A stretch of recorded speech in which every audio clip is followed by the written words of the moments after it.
Here's a crazy thing. Okay. I came out with that terror alert, John, and the Nigerian president said that my terror alert was a lie. The Nigerian president said this. President Tinubu of Nigeria said that my alert was a lie. Huh. Okay. Barrister Frank Uto has just exposed Tinubu and the APC before the U.S. Congress. While addressing Congress, he said that all his siblings, including 2 of his younger ones, are currently living in IDP camps, while Tinubu's government is spending about $9 million on lobbyists to downplay the genocide.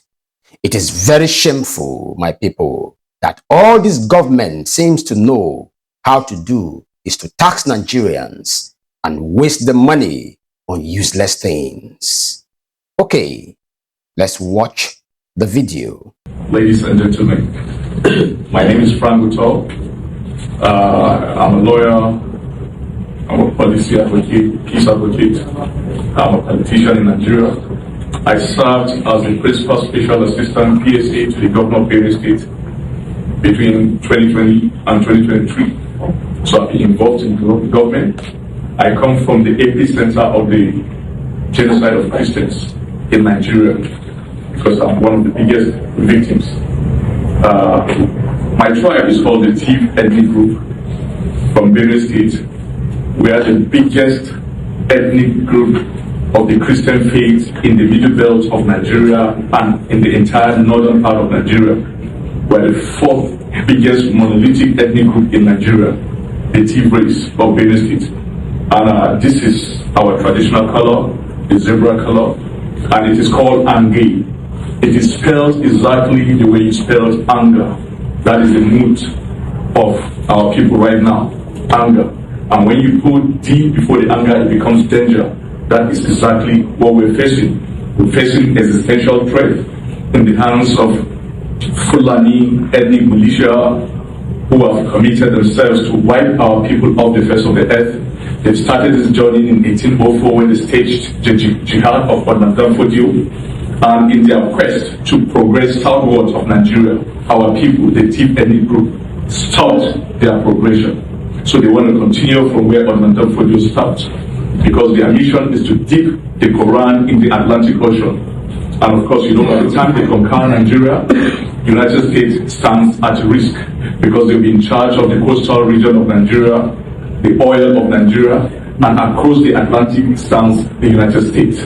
So the ethnic group that stands before these guys and the United States is the Thief ethnic group principally, and the ethnic groups, the Christian ethnic groups in the middle belt of Nigeria, in the states of Benue, the states of Plateau, the states of Nasarawa, Southern Kaduna, Taraba, and the Christian minorities in Zamfara, in Katsina, in Sokoto, in Niger State.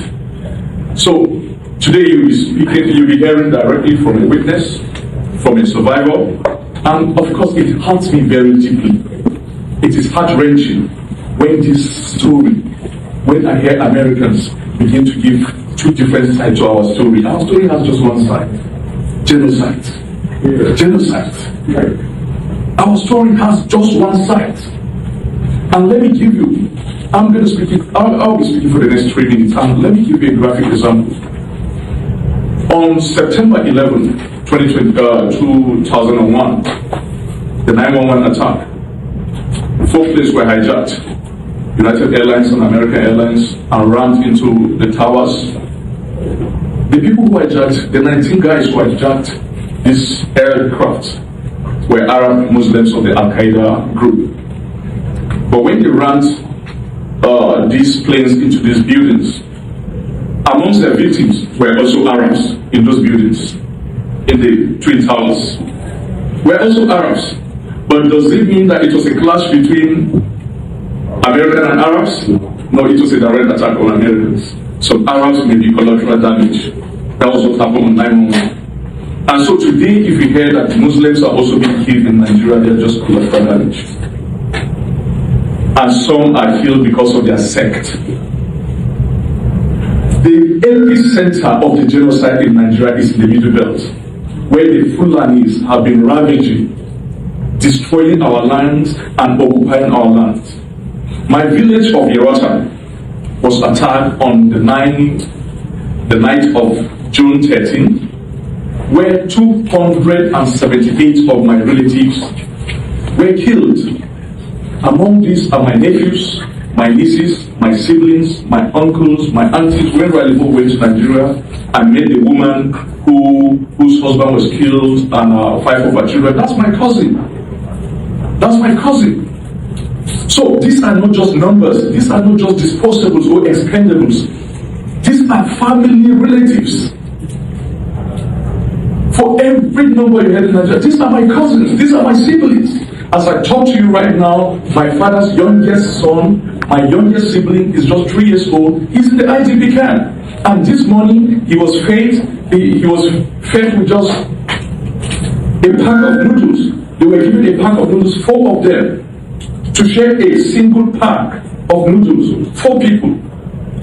A single pack of noodles. My direct sibling, youngest sibling, is 3 years old. My father's 2 wives are in the IDP camp because my father was polygamous. I have 13 siblings. They are all in the IDP camp.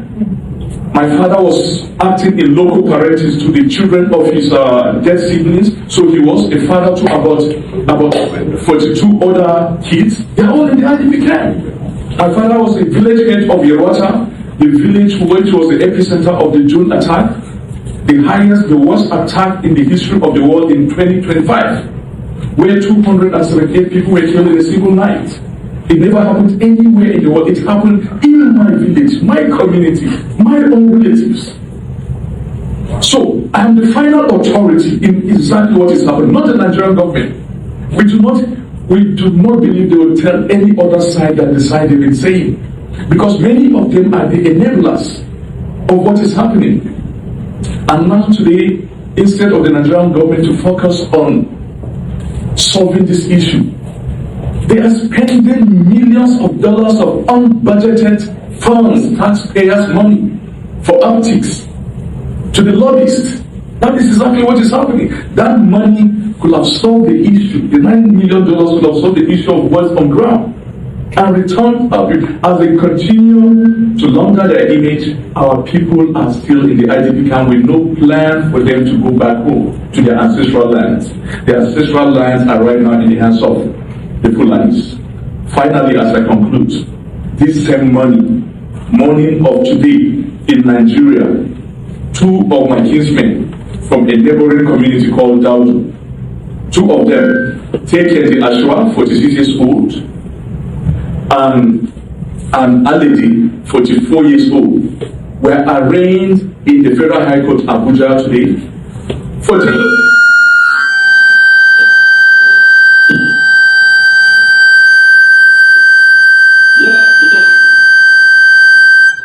even the mic is angry.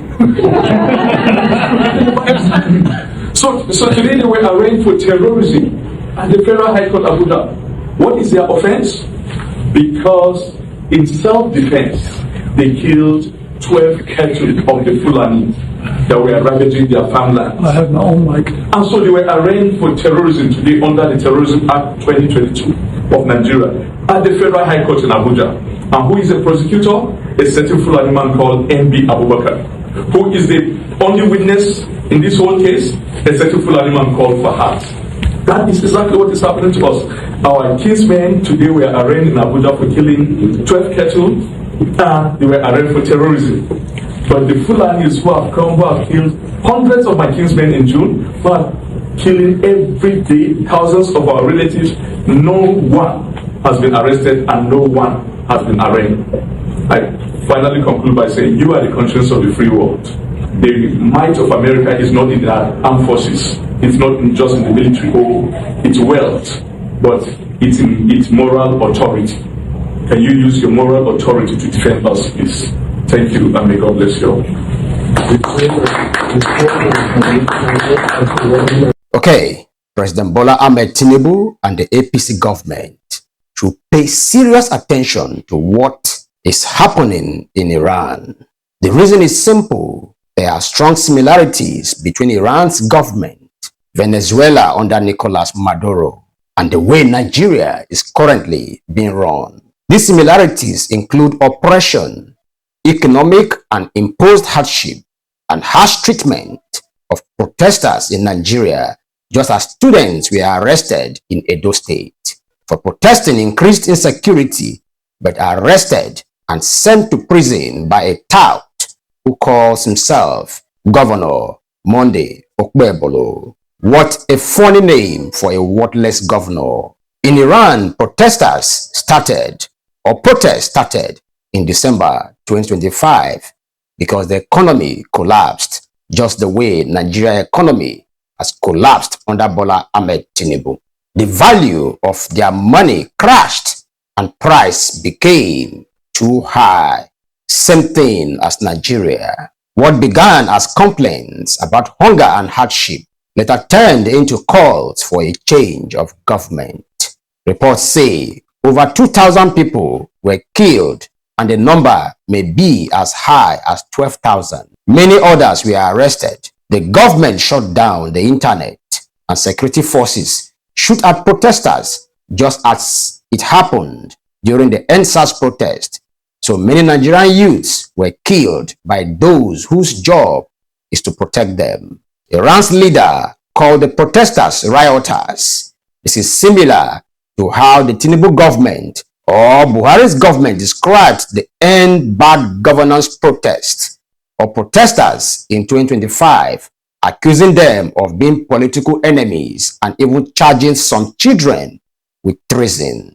This situation is also similar to what happened in Venezuela under Nicolas Maduro. His policies caused hyperinflation, hunger, and suffering. In Nigeria today, Tinubu's policies, such as removing fuel subsidy and other subsidies, allowing the naira to fall, have made Nigerians' life harder. Food prices have risen by over 40 to 60%, and poverty has increased. In January 2026, Maduro was captured by the US forces. The United States is now also threatening Iran with sanctions, tariffs, and possible military if the killings continue.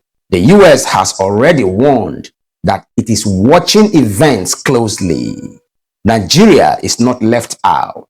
In 2025, the United States again listed Nigeria as a country of particular concern because of killings, especially of Christians.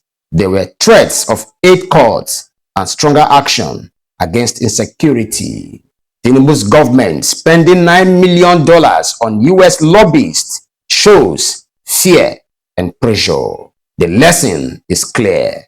When the government oppresses the people and ignores their suffering, it creates anger and resistance. What is happening in Iran shows how economic pain and violent crackdowns can bring down a government.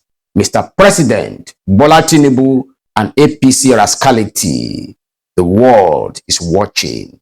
Reform now, listen to the people and change course, or risk history repeating itself. Thanks for watching.